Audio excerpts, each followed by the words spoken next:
사랑하는 주님, 오늘 이 시간 우리 함께 모여 예배로 주님 나아갑니다. 예배자로 모인 우리 가운데 함께 하셔서 예배 가운데 모든 순서 속에 주님을 만나게 하시고 주님의 영광 나타나는 귀한 시간 되게 하여 주셔서 감사합니다. 예수 그리스도 이름으로 기도드렸습니다. 아멘. 우리 시간 주만 바라볼지라 함께 찬양하시고 오늘 말씀 보시도록 하겠습니다.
하나님께 찬양과 경배하는 자 하나님의 선하심을 닮아가는 자 너의 모든 것 창조하신 우리 주님이 너를 자녀 삼으셨네. 하나님 사랑의 눈으로 너를 어느 때나 바라보시고 하나님이 찬양 귀로서 언제나 너에게 기울이시니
네,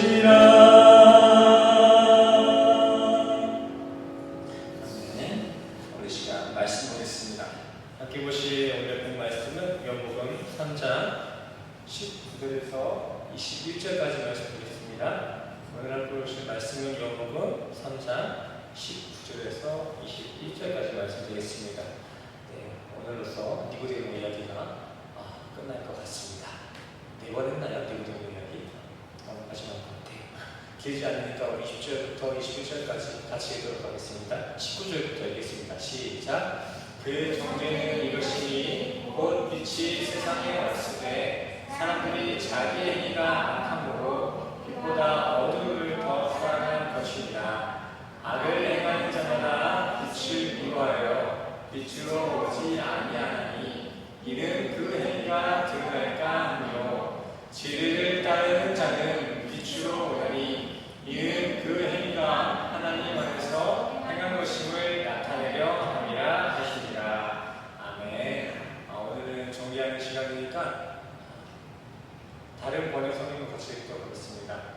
처음부터 같이 읽을게요. 시작. 너희가 처한 위기 상황은 이러하다. 빛이신 하나님께서 세상 안으로 들어오셨지만 사람들은 어둠을 찾아 달아났다. 그들이 어둠을 찾아 달아난 것은 하나님을 기쁘시게 해드리는 일에 관심이 없었기 때문이다. 악행을 일삼고 부정과 망상에 사로잡힌 사람은 누구나 빛이신 하나님을 싫어해서 그 빛에 가까이 가려고 하지 않는다. 자기 행위가 드러날까 괴롭고 두렵기 때문입니다. 아멘. 성경은 오늘 본문을 통해 우리 인간이 직면하고 있는 가장 큰 문제가 무엇인지에 대해서 지금 이야기해주고 있습니다. 인간은 대개 죽음 뒤에 심판을 인간의 악한 행위에 대한 어떤 징계라고 생각하고 있습니다. 맞습니다. 공의와 정의신 하나님은 인간의 악행을 방관하시지 않으시고 반드시 공의와 정의를 실현하시죠. 하지만 오늘 본문은 우리 인간이 하늘로부터 정죄받는 것, 심판받는 그 악행에 대해 어떤 행위 하나가 아니라 빛보다 어둠을 더 사랑하는 것이라고 지금 정의하고 있습니다. 창세 때부터 쭉 우리 인간 역사를 되돌이켜 보면 온통 경악을 금치 못할 악행으로 가득 채워져 있습니다. 정말 이 인간사를 공부하면 공부할수록 인간에겐 의와 선이 없다고 말씀했던 그 성경의 통찰력이 살로 와닿을 때가 정말 많은 것 같습니다. 근데 성경은 그 모든 악의 역사는 타력에 의해서 나타나는 것이 아니라 빛의 상실로부터 온다는 세상 악의 본질을 이야기하고 있습니다. 인간의 악행은 사탄과 같은 악한 세력이 만들어내는 사탄의 조장이 아니라 선의 부재로부터 나타나는 인간의 본성이다라는 것이죠. 아담으로부터 나온 모든 인간은 선과 악을 가지고 있기 때문에 선하신 예수의 영향이 없는 인간의 삶에는 그 악한 인간의 본성으로 인한 현상이 나타날 수밖에 없다는 것입니다. 지난 시간에도 말씀드렸지만 인간의 역사는 구원을 기피해서 이미 장면에 빠지게 된 것입니다. 구원을 기피해서. 앞에 나와 있죠. 심판을 받았다라고 얘기하고 있는데 이것도 과거 완료형입니다. 어떠한 우리가 행위를 해가지고 그 심판의 기회가 끊긴 게 아니라 이미 우리는 심판받는 자로서 이 땅에 왔다라는 것이겠죠. 오늘 말씀도 한번 보시길 바랍니다. 세상에 빛이 없어서 구원할 리가 없어서 세상에 심판이 있는 것이 아니라 어두움, 암흑, 인간의 본성대로 사는 것을 더 사랑해서, 즉 구원받는 것보다 자신의 배를 불리는 것을 더 사랑해서 이 땅에 정죄, 심판이 내렸다라는 것입니다. 그리고 또 사람들은 왜 이러한 어두운 본성을 가지고 있으면서도 그 어둠을 물리칠 빛 앞에 나가지 않는 것일까요? 자신이 어둠에 있다는 것을 인지하고 있습니다. 그리고 그 어둠 가운데 있다가는 지옥에 갈 수밖에 없다라는 어떤 위기의식도 있어요. 하지만 많은 사람들이 그러한 인지를 가지고 있을 뿐 그 인지에 대한 해결책을 마주하지 않는다는 것입니다. 이대로 있다가 죽을 수밖에 없는데 그에 대한 해결책도 당기지 않는다는 거예요. 왜 그럴까요? 20절 말씀이 나와있죠. 자신이 그 어둠에 있다는 상태가 세상에 발각될까 하는 두려움에 사로잡혀 있기 때문입니다. 즉 자신이 가지고 있는 그 어둠이라는 민낯이 빛에 의해서 세상에 드러날까 두려워서 그 빛에 나가지 않는다는 것입니다. 우리 3장 말씀을 우리 공부해가면서 바리새인에 대한 이야기 많이 했잖아요. 바리새인과 서기관들이 왜 예수를 마주하지 않았나요? 그토록 본인들이 연구하고 바랬던 그 구세주가 우리 앞에 나타났는데도 왜 바리새인들은 그 구세주 예수를 마주하지 않았을까요? 이전에 자신들이 가지고 있었던 그 세력들, 자신의 탐욕을 내려놓지 못해서였던 것입니다. 이러한 바리새인의 모습이 빛보다 어둠을 사랑하여 어둠에 거한 자입니다. 구원보다 자신의 현재를 사랑하는 삶, 자기 부인보단 자기 도취에 빠져있는 삶. 그래서 제가 누누이 말씀드립니다. 세상에서 가장 영향력이 깊은 우상은 자기 자신이라고. 그래서 성경도 우상을 정의할 때 어떠한 토막 인형만을 얘기하는 것이 아니라 자기를 위해 새긴 모든 것이 우상이다라고 얘기합니다. 자기애와 자기도취는 좀 다른 것입니다. 이 인생을 살아갈 때 자기애가 없으면 안 되는 거예요. 자존감이 떨어지면 안 되죠. 하지만 진정 자신을 사랑하고 아낀다면 우리는 더욱이 그 빛이신 예수님 앞에 나아가야 되는 것입니다. 우리가 자기 자신을 사랑하고 우리의 자존을 위해서 살아가기 위해서는 다른 무엇보다 하나님을 붙잡아야 된다는 것입니다. 그래야 산 자, 거듭난 자로서 처음 갈 수 있는 거예요. 이렇게 자신을 올바로 사랑하는 자들이 21절에 나와 있는 진리를 따르는 자입니다. 다른 무엇보다 주님을 내 안에 모시는 삶이 하나님 보시기에 빛이 되는 삶이다라는 것이죠. 근데 참 요즘 사람들이 무서운 게 신의 그 유무 자체를 부정합니다. 무신론자들이 너무나 많아졌어요. 제가 최근 2024년 자료를 제가 찾았었는데 2024년 들어와서 한국 무신론자 비율이 지금 50%예요. 신이 힘이 있다 없다 어떤 신이 맞다 이런 걸 논하기에 앞서 신이 없다라고 생각하는 사람들이 지금 50%예요. 50%. 한국의 50%가 신이라는 자체를 부정한다는 거예요. 더 문제는 지금 20대 청소년들은 67%가 그 신이라는 개념을 아예 부정하고 있대요. 신은 없다. 나는 나를 믿는다. 두렵지 않습니까? 그래서 제가 어쩌다가 이렇게 됐을까? 어쩌다가 우리 인간이 이렇게 됐을까라는 것을 생각하면서 찾아봤더니 가장 큰 이유가 신의 필요를 느끼지 못함이었습니다. 사람들이 왜 이렇게 무신론자가 되느냐 해서 그 원인에 대해서 분석해보니까 가장 큰 비율이 신의 필요를 느끼지 못함이었습니다. 신의 필요를 느끼지 못함이란 무엇이었을까요? 과학과 문명의 발전으로 자기들이 스스로 자기들 병을 치료할 수 있고 자기의 밥도 자기가 노력해서 돈 벌어서 그 밥을 벌어먹고 살 수 있고 그러니까 이제 신을 찾지 않는다는 것입니다. 여기서 우리가 생각해봐야 될 것은 다들 신을 그렇게 자신들의 헬퍼, 필요에 의한 헬퍼로만 여겼다라는 것도 우리는 기억해야 됩니다. 그렇기 때문에 우리가 스스로 신 없이도 우리가 신의 역할을 대리할 수 있기 때문에 신이 지금 부정되고 있다는 것입니다. 허나 그러한 시대를 이끌어가는 이러한 스스로가 신을 그 시대를 이끌어가는 석박들 또 권력가들 그 사람들 또한도 120년을 살 수가 없습니다. 아무리 똑똑하고 잘났다 해도 120년 이상 못 삽니다. 120년이 뭐예요? 또 그 몸에 조그마한 바이러스 하나만 침투해도 우리 인간은 오늘 내일 하는 게 우리 육체의 한계입니다.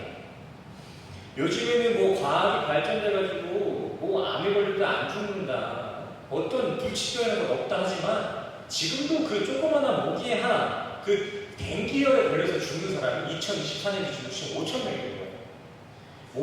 그렇게 과학이 발전해서 요즘은 병 걸려서 죽을 일 없다고 얘기하는데 지금도 그 모기 한 마리에 물려가서 죽는 사람들이 지금 5,000명이래요. 2024년도에만. 그뿐만 아니죠. 또 암만 요즘 현 시대 과학 문명이 발달되었다고 하지만 매년 가뭄과 홍수와 같이 이 물 문제 하나 해결하지 못하는 것이 지금 인간의 현실입니다. 이뿐입니까? 태풍이나 해비라도 와보세요. 과학이 중요합니까? 권력이 중요합니까? 다 소용없습니다. 그때서야 우리 인간은 인간의 연약함을 인정하고 잠깐이나마 인간의 그 실존을 깨닫고 신의 필요를 느끼곤 합니다. 실제 기독교 역사도 한번 쭉 돌아보시면 기독교의 부흥도 다 전쟁과 기근 같은 그 어려운 때에 일어났습니다. 다들 당장 죽게 생겼으니까 잠깐 그 도움이 필요해서 하나님을 찾았다라는 것이죠. 하지만 인간은 그 와중에도 그 망각의 동물이라고 시간이 조금만 지나면 다시 신의 필요를 부인하곤 합니다. 그렇게 자유제의 때에는 살려달라고 애원했던 사람들, 그 사람들이 나중에 그 자연을 컨트롤해보겠다고 지금 용을 쓰고 있잖아요. 다시는 안 당하겠다고. 다시는 신에게 이러한 제한을 당하지 않겠다고 지금 기후조작을 일으키고 있잖아요. 이런 무능함과 망각, 복수와 한탄의 반복, 이게 빛을 잃은 어두움의 실상입니다. 그렇게 주어진 100년 한탄 속에 살다가 지옥에 가는 것이 예수 없는 인간의 결말이에요. 자, 그렇다면 우리 성도들은 주어진 이 100년 동안 어떻게 살아가야 될까요? 이렇게 살아도 100년, 저렇게 살아도 100년이라면 우리에게 주어진 이 100년은 어떻게 채워져야 될까요? 여전히 인간의 본성대로 어두운 세상의 기준을 따라 어두운 세상이 최고라는 그 최고를 따라 살아가야 될까요? 아니면 빛이신 예수를 바라보며 영원한 삶을 지향하며 살아가야 할까요? 구원에 대한 어떤 감이 오지 않아서 좀 헷갈릴 수도 있겠지만 하지만 적어도 지옥이라는 그곳에 가고 싶지 않다면 우리는 예수를 잡아야 됩니다. 성경은 무지를 용서하지 않습니다. 성경에서는 사랑과 관용이라는 표현이 정말 많이 나오지만 정작 영적인 무지에 대해서는 어떠한 타협도 보이지 않고 있습니다. 영생 또한도 알의 영역으로 두고 있어요. 예수를 아는 것만이 영생입니다. 나사로와 부자 때 그 이야기 때처럼 심판대 앞에 영적 무지는 이유불문 관용되지 못합니다. 하나님 앞에 몰라서 그랬습니다 라는 이런 핑계는 먹히지 않는다는 것이죠. 우리는 이 주어진 이 시간 동안 예수를 열심히 알아가야 됩니다. 열심히 알아가야 돼요. 많이 알아야만 우리가 구원을 받을 수 있다는 것이 아니에요. 어떠한 엘리트주의에 빠지자는 게 아니에요. 근데 예수를 깊이 알아야 이 어두운 세상 속에서 우리의 신앙을 수호할 수가 있습니다. 예수를 알아야 돼요. 많이 게이지를 쌓아야 그 게이지의 대가로 우리가 예수를 믿을 수 있고 신앙을 지킬 수 있는 게 아니라 우리가 가지고 있는 힘이 있어야 우리의 신앙도 수호할 수 있다는 것입니다. 요즘 세상 얼마나 없었습니까? 자신이 당하고 있는지도 모르고 당해 있어요. 그리고 본인이 당했다라고 깨달았을 때는 이미 내 몸과 정신은 지배당한 상태에 있습니다. 제가 어제 성도님들한테 못 받아본 편지를 필리핀 사람들한테 편지를 받았습니다. 두꺼워요. 필리핀 사람이 색상을 써줬어요. 보여요? 이렇게 쓴 거? 그래서 저는 이 근처 사람이 나를 알고 좀 돈을 줬으면 좋겠다 싶어서 편지를 쓰지 않았습니다.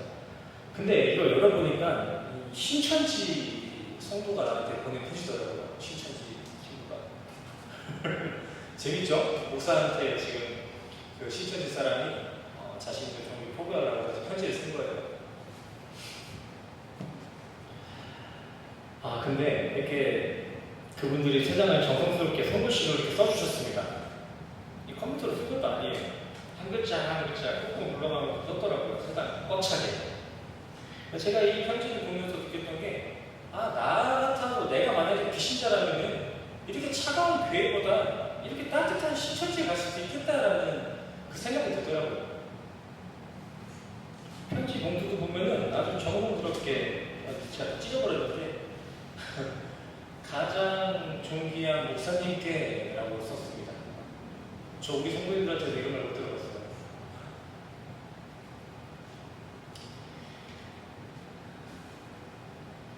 마음도 저 목사 하나 살려보겠다고 지금 편지 보낸 거잖아요. 여기 와이프를 통해서 좀 정확하게 이렇게 들었는데 자기들이 그 신천지라는 그 단체에 있으면서 받는 오해를 알고 있더라고요. 오해가 아니죠. 받고 있는 그 비난을 알고 있대요. 근데 그게 다 오해라고 있더라고요. 그리고 그거는 다 오해일 뿐이니까 좀 알아줬으면 좋겠대요. 자기네가 진짜 진리라는 거예요. 근데 자신들은 저를 아낀대요.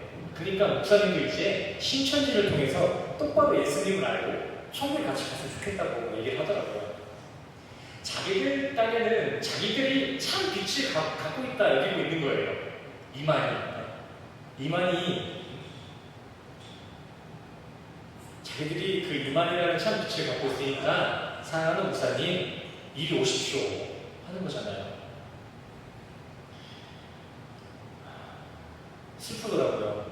편지를 보는데 영적 무지는 이렇게 무지막지한 사이비를 만드는 것입니다. 영적 무지. 성도들, 빛이라고 해서 다 생명의 빛은 아닙니다. 우리는 정확히 알고 분별할 필요가 있습니다. 우리 지금까지 몇 차례를 반복해가면서 이단에 대해서, 사이비에 대해서 막 많이 얘기 나눴잖아요. 그거 그냥 넘내기처럼 생각하지 마시고 당장 우리에게 다가올 수 있는 일이라 생각해 보십시오.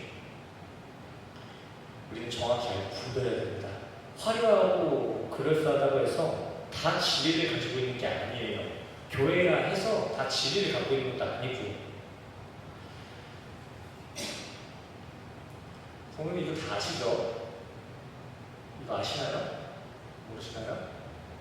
그 조금 큰 식당이나 가게들 가면은 그 해충들 잡는다고 설치해놓은 해충 잡는 기구입니다. 이 기계에 전원을 켜면은 저렇게 환한 빛이 나요. 이 빛이 이 기계의 핵심이거든요.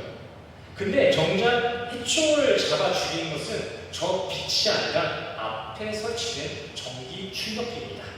저 빛은 사실상 어떠한 데미지를 줄 수가 없어요. 이 참 재밌는 게 벌레들은 이 태어남과 동시에 태양 에너지의 어떠한 이끌림을 느낀다고 합니다. 태양 에너지. 본인이 태양 에너지를 받고 자라났기 때문에 그 태양 에너지에 어떠한 이끌림을 받는데요. 근데 이 벌레들이 저 해충기계에 나오는 자외선 파장을 그 태양빛으로 인식한다고 하네요. 그래서 그렇게 본인들이 죽을 걸 알면서도 그 본능에 이끌려 살다가 그렇게 전기 충격기에 타죽는 거예요. 성도님들, 이렇게 마냥 번쩍인다고 해서 다 우리의 생명을 살리는 참빛은 아닌 겁니다. 종교스럽다고 해서 다 진리를 갖고 있는 것도 아니고 선해 보인다고 해서 다 선한 것은 아닙니다.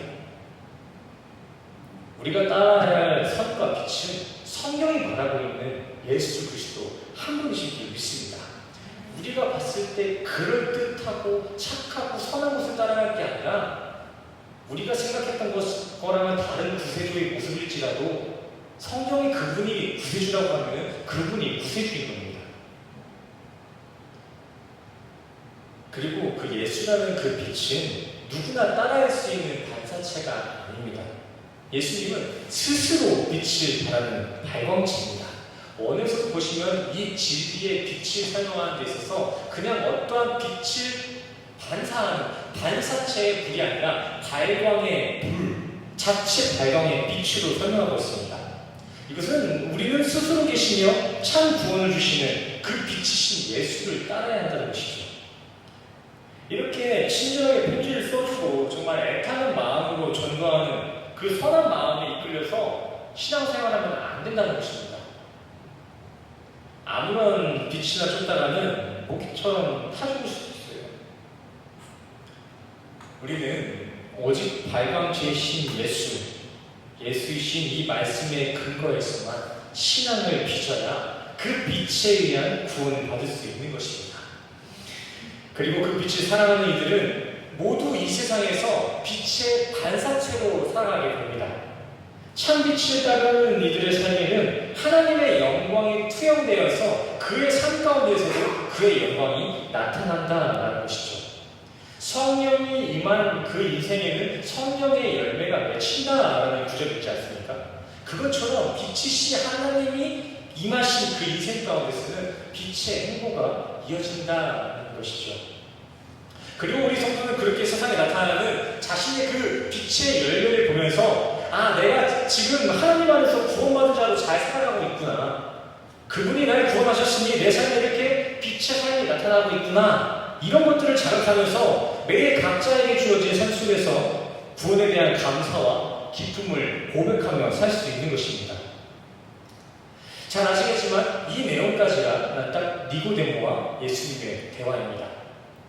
우리가 봤던 그 본문의 니고데모는 당대 정치, 종교를 비롯한 모든 분야의 최고 권력과 권세를 가지고 있음에도 불구하고 성경은 그런 니고데모의 이력을 어두움으로 표현했습니다.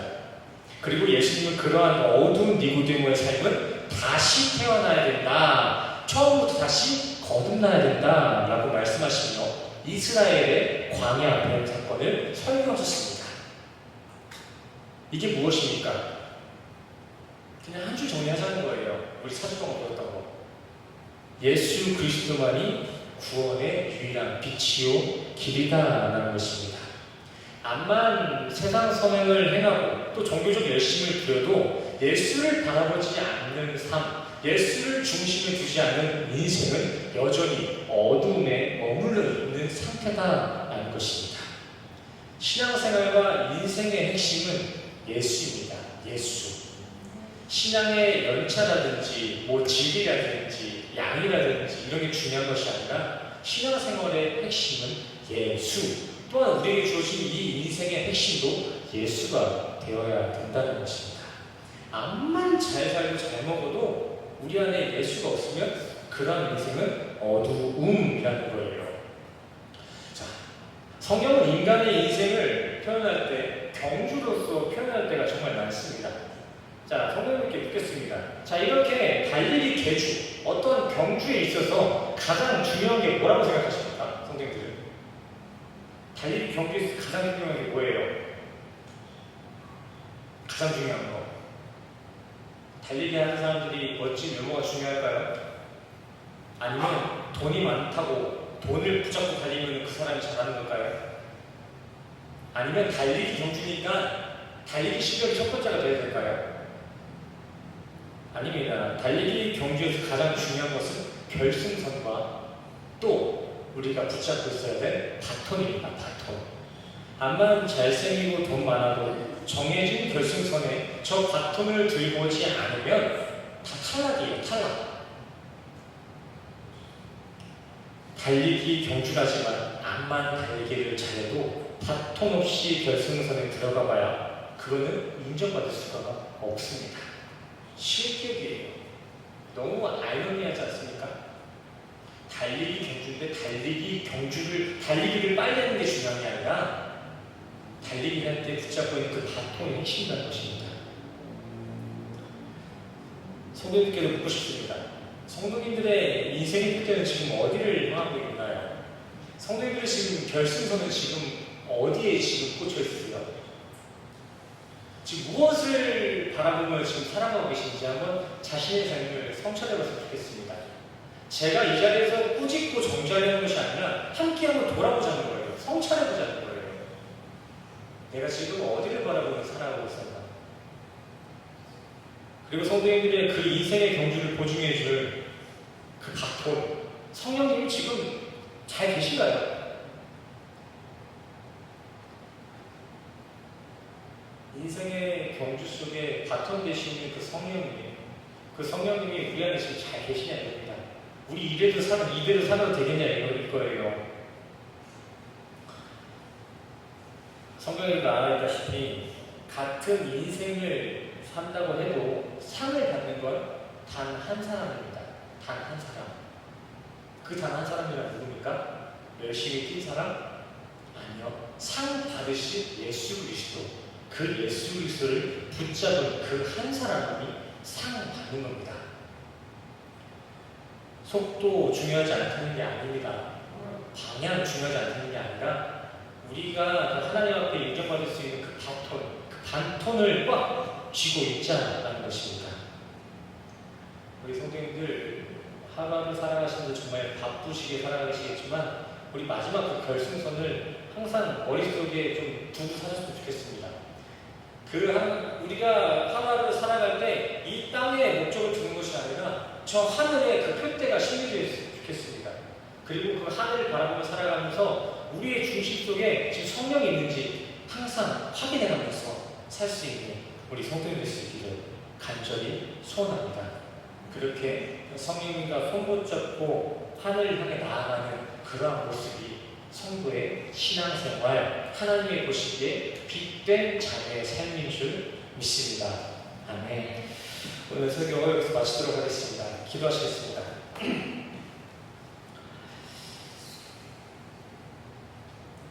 우리의 구원을 위해 일하시는 하나님 아버지, 여기 모인 우리는 사실 죽어야 마땅한 이들이지만 하나님의 열심으로 우리가 이 시간 성도로 설 수 있는 고백합니다. 주님이 모든 것이 은혜입니다. 우리 성도 모두가 이 주신 은혜 받도록 내 삶의 감사를 고백하게 하시고, 또한 은혜받아 거듭난 부채 성도답게 육의 것과 영의 것을 분별하며 진리의 길만을 걸어갈 수 있도록 하나님 도우시고 인도하여 주시옵소서. 우리의 행위가 아닌 하나님의 완전하심으로 구원받았음을 인정하며 또한 감사드리며 예수 그리스도 이름으로 기도드렸습니다. 아멘. 우리 이 시간 남은 시간을 자유롭게 기도하시고 돌아가시면 되겠습니다. 기도하시겠습니다. 어두운 가운데 있는 우리를 빛으로 인도하신 하나님 아버지, 이 시간 다시 한번